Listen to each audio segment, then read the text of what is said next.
Ghost on Radar, the pilot who returned from the dead.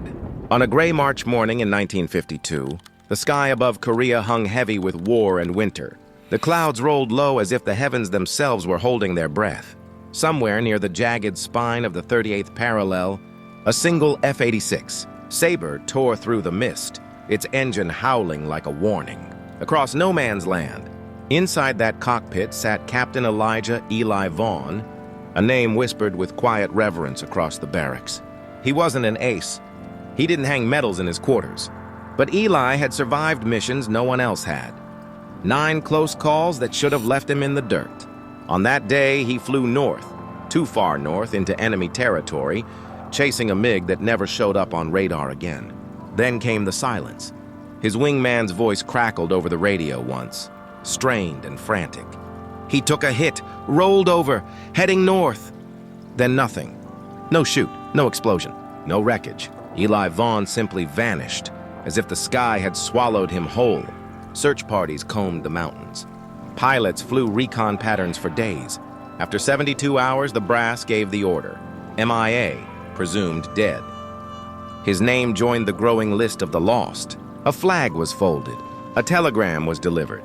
A mother wept. And the world moved on.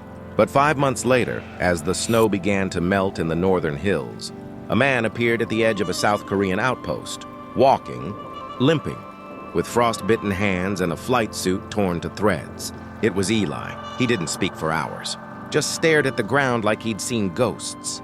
And when the questions came, he answered with only 6 words. "I flew too far north, sir." They cleared him, gave him back his wings, filed it as a miracle.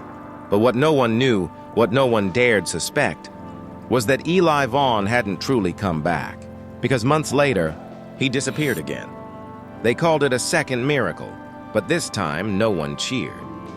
It was a rain-soaked night in November when Eli Vaughn vanished again, this time without so much as a scrambled alert. He had returned to flying after his first disappearance, silent as ever, eyes always fixed on the horizon, like he was searching for something no one else could see. His fellow pilots noticed the change. He laughed less, slept less, walked the flight line at night whispering to himself. One man swore he saw Eli staring up at the stars in the freezing dark, murmuring coordinates into the wind. "He's looking for something," they said, "or someone." Then, on his 32nd sortie since returning, Eli flew out with his squadron toward the Chongchon River Valley and never made it back. No contact, no distress call, not even a blip. This time, the sky didn't swallow him. It erased him. Radar confirmed he had broken formation mid-flight, climbing, accelerating, veering off toward the northeast, straight into forbidden airspace. His wingman called after him in panic, but Eli never responded, not even a glance over the shoulder. One moment he was there, then gone. And for weeks, the rumors churned. Had he been shot down? Defected? Was it PTSD? Brain trauma? The brass were quick to bury it. They sealed the report. They told his family nothing.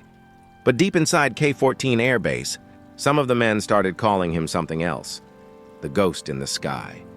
Because late at night, pilots flying the same route would hear something strange in their comms.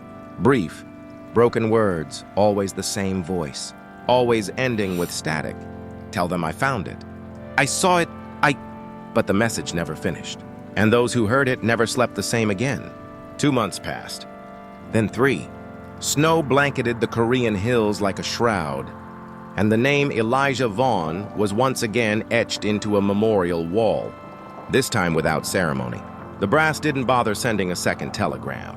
Officially, he had never returned. But in the frozen stillness of night, at refueling outposts and remote radio towers, strange reports began to surface, quiet whispers. Among ground crews and recon pilots, a Sabre jet had been seen flying solo above enemy territory. Wrong serial number. Unregistered, no transponder, no escort. It flew too high, too smooth, and too quiet. Its vapor trail shimmered unnaturally in the moonlight, like heat rising from cold stone. One night, a transport pilot swore he saw it dip low over a mountain pass, its wings gleaming silver, the cockpit dark as coal. No markings, no signal, just watching. And then it vanished. A mechanic at K-14, shaken and pale, claimed to have found footprints near a grounded jet, barefoot, frostbitten tracks leading up to the hangar, then stopping cold. No one laughed. Not anymore. One major, a man known for skepticism, requested Vaughn's flight logs out of curiosity. What he found made his hands tremble. Coordinates from Vaughn's final mission, matched and off the books. Reconnaissance zone, one rumored to house something the enemy wanted, kept secret. A place no pilot came back from. Vaughn had gone there twice, once by chance, the second time by choice. And just as the major began to dig deeper, he was reassigned. Quietly, abruptly, all mention of Eli. Vaughn was scrubbed from the base, registry within days, but the men still talked. And one phrase kept surfacing in hushed, uneasy tones. He saw something, and it called him back. By the spring of 1953, the war was grinding toward a stalemate, but for the men at K-14 Air Base, something else was brewing. Something colder than politics and more terrifying than enemy fire. They called it Vaughn's Route, a narrow flight corridor above the Chongchon River Valley, where radar always flickered and radio signals thinned to static. Pilots began refusing the assignment. The few who flew it returned pale, shaken, and silent. One described hearing his own name whispered through his headset, though no one had spoken. Another claimed a bogey shadowed him from cloud to cloud, matching his altitude and speed perfectly, until it disappeared in the blink of an eye.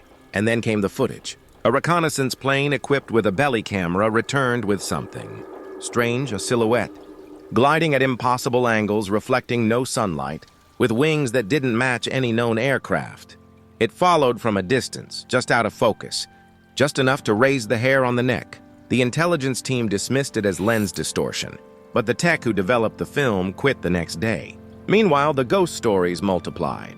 Ground crews reported hearing footsteps in hangars long emptied. A guard swore he saw a man in a shredded flight suit limping along the runway at dawn.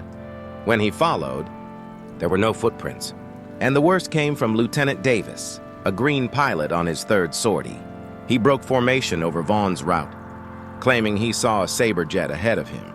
Same model, same markings, even the name Vaughn stenciled under the canopy. He followed it through the clouds. Radioed his squadron.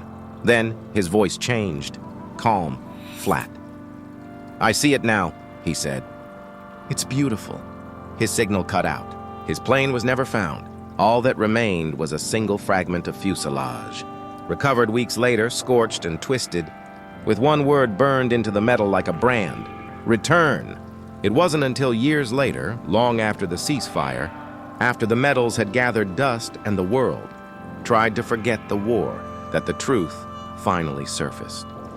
In a sealed box recovered from the estate of a retired intelligence officer, someone found a black notebook, unmarked, water-stained and brittle with age. Inside were handwritten entries, terse and fragmented, all dated between March and November 1952. The handwriting matched one man, Captain Elijah Vaughn. Page after page described his first disappearance, not as an accident, but as a pursuit. He had chased something beyond the horizon, past enemy lines, drawn by signals never meant for American ears. He spoke of a valley cloaked in fog where compasses spun uselessly, and a mountain with no name that seemed to pulse like a living thing. He wrote of lights in the sky that didn't blink like aircraft, and voices that crackled through static, whispering things he couldn't unhear. And then one final passage, written in a shaky hand, dated the night before his second and final flight. "I saw the truth. It's not ours to keep. If I go back, I don't return for them. I return for it. If they follow, warn them. Not everything in the sky wants to be found." After that, silence. No body, no wreckage, just a legend. And though decades have passed, old airmen still say that on quiet nights near the old Korean DMZ, you can hear the distant howl of a jet engine where no jet should be. Sometimes they say it's wind. Sometimes they say it's memory. But some, those who flew with him, who remember the look in Vaughn's eyes, swear they still see him, high above the clouds where radar fails and the stars burn a little too bright. Not dead, not alive, just watching, still flying, still searching, forever missing.